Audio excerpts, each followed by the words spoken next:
Karim, vous avez suivi cette compétition, toute la compétition. C'est l'heure du bilan. D'abord sur le plan sportif, que retenir de cette CAN ? Alors d'un mot quand même Lydia, effectivement l'ambiance on l'a ressentie au stade Olembe hier soir avec les journalistes, avec les spectateurs dans un stade acquis à la cause des Lions de la Teranga. Pour revenir sur le bilan sportif, honneur aux vainqueurs évidemment, et puis ça va faire plaisir à Khady Diallo évidemment. Le Sénégal donc, les Lions de la Teranga, ils étaient venus ici au Cameroun avec sans doute la meilleure armada pour gagner ce trophée, mais il fallait confirmer. Ils avaient les meilleurs joueurs, des joueurs de classe mondiale, du gardien de but Edouard Mendy jusqu'à l'attaquant phare Sadio Mané. Et malgré un début de compétition un peu compliqué avec les cas de Covid, avec les blessures et des performances moyennes, ils ont su se ressaisir lors des matchs à élimination directe jusqu'à arriver à cette finale où là le seul objectif c'était la gagne, clairement, peu importe la manière.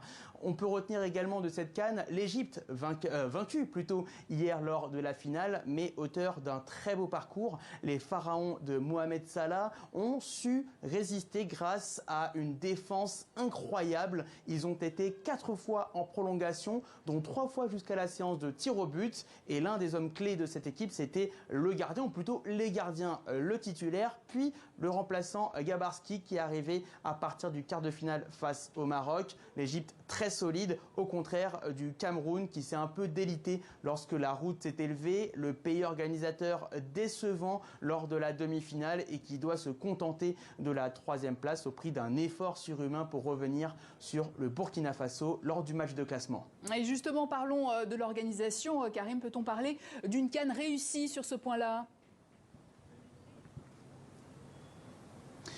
Vu d'ici, on va dire que c'était pas si mal. Au final, on a pu avoir les matchs alors qu'on savait les retards, notamment dans les infrastructures et notamment dans le stade d'Olembe. Et puis, autre point positif, la sécurité qui a été assurée dans les zones anglophones. Il y avait beaucoup de craintes concernant les séparatistes. Ils menaçaient de mener des actions pendant la venue de toutes les délégations ici au Cameroun. Finalement, ça s'est bien passé au prix d'une sécurité renforcée, notamment sur la route Douala-Limbe. Il y avait des militaires disposés tous les 3 mètres. Ça, c'est pour le positif. Mais dans le négatif, il y a évidemment le drame d'Olembe. 8 personnes mortes lors d'une bousculade devant l'entrée du stade avant le match Cameroun-Comores. C'est le point noir évidemment de cette Coupe d'Afrique des Nations. Et ça a eu une conséquence sur l'affluence dans les stades. Il n'y avait pas grand monde au début de compétition. Ça allait crescendo quand même sur le 3e match de groupe et les 8e de finale. Mais après le drame d'Olembe, les stades se sont vidés car la sécurité avait été renforcée et les accès plus compliqués.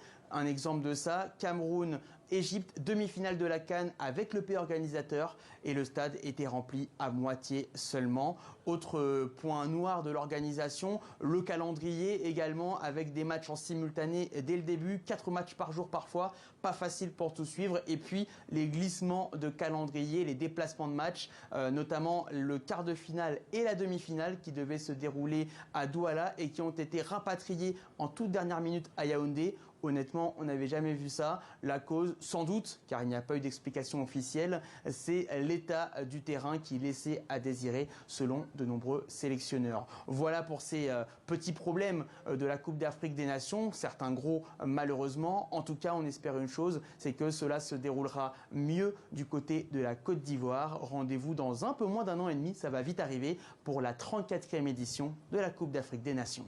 Et le rendez-vous est pris. Karim Baldé en direct de Yaoundé. Je rappelle que c'était votre dernier duplex depuis cette 33e CAN. Alors, merci pour tous ces moments que vous nous avez fait vivre avec tous nos envoyés spéciaux, Lise Lauretiat, Louis Decroix, Guillaume Truilet, Cynthia Nzetia, Dewa Aboubakar et Marcel Amoko.